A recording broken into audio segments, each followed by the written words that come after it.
Welcome to The Explainer. Today, we're diving deep into the mind of a trading legend, Mark Minervini. We're going to crack the code on how he turned just a few $1,000s into a multi-million-dollar fortune.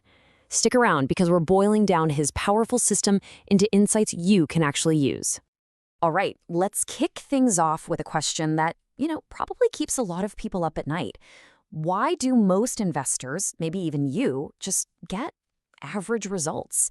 You jump into the market, you've got these big dreams, but then reality hits and the returns are just kind of meh. So what's really going on here? Well, it usually boils down to a few really common but super costly mistakes. We're talking about operating on assumptions that are just plain wrong, having absolutely no concrete plan, and letting our ego call the shots. And of course, the big ones, just following the herd and, this is critical, having no idea how to manage risk. And this leads us right to a core idea from Minervini himself. He says, your greatest challenge is not the market, it's you. Think about that for a second. Success isn't about having a crystal ball to outsmart the market. It's about mastering your own psychology. Yeah, the strategies are important, but that emotional control, that's what really separates the pros from everyone else. So who's the guy who cracked this code? The one who figured all this out and built a system to beat these common pitfalls? Well, let's meet the market wizard himself.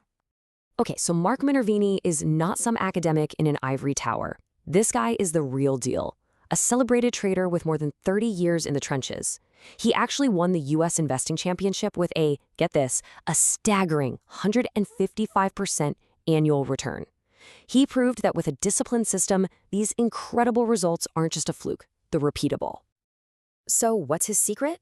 At the very heart of his success is this proprietary method he built from the ground up after years and years of obsessive research. He calls it SEPA. SEPA stands for Specific Entry Point Analysis. And look, this is not about throwing darts at a board or getting a hot tip.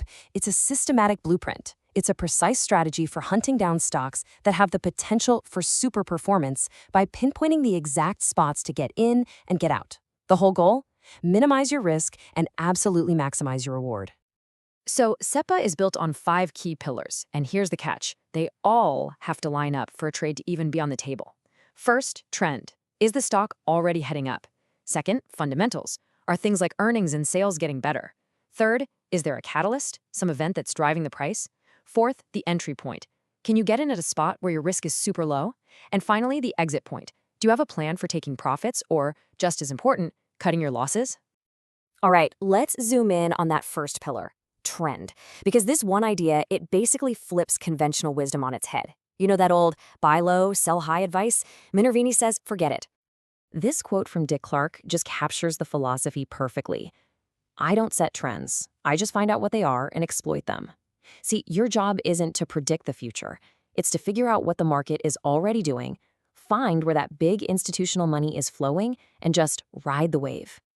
Minervini breaks down a stock's life into 4 basic stages. Stage 1 is the neglect phase, where the stock is just flat, nobody cares. Then comes stage 2, the advancing phase. This is the magic moment, the strong uptrend where the big institutions are buying. After that, you get stage 3, the topping phase, where things get volatile as the early birds start selling. And finally, stage 4, the declining phase, a straight-up downtrend. Now here's the absolute key.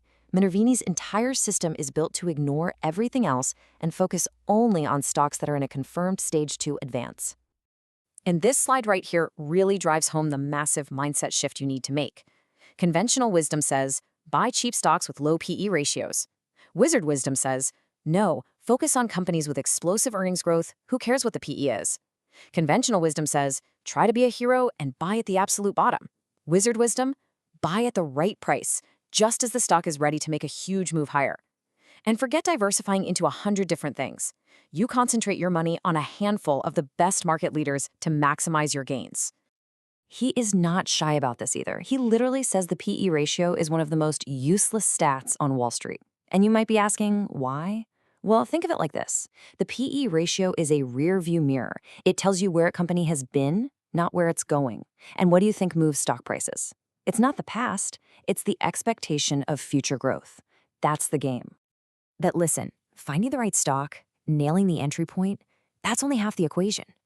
Honestly, none of it matters without what is maybe the most important piece of the entire puzzle, rigorous, absolutely non-negotiable risk management. So your number one job as a trader isn't actually to make money, it's to protect what you have. This quote says it all. If you don't bet, you can't win. If you lose all your chips, you can't bet. It's that simple. If you blow up your account, you're out of the game. You can't even play anymore. And the math behind losing money is just brutal. I mean, look at this. A 50% loss doesn't require a 50% gain to get back to where you started. Nope. It requires a 100% gain just to get back to even. That's why cutting your losses small is everything. So he boils his defensive strategy down to a few simple, hard, and fast rules. First, always, and I mean always, have a stop loss planned before you even click the buy button. Second, never, ever average down on a losing position. That's just throwing good money after bad. Third, as a stock goes up, you protect those profits by moving your stop loss up with it. And finally, you have to cut every single loss short, be dispassionate about it, and just move on to the next opportunity. So at the end of the day, it all comes down to this one question he poses. Are you interested or are you committed? You see, being interested means you'll do it when it's convenient. Being committed means you will do whatever it takes. And right there, that's the difference between average results and true super performance. The answer is up to you.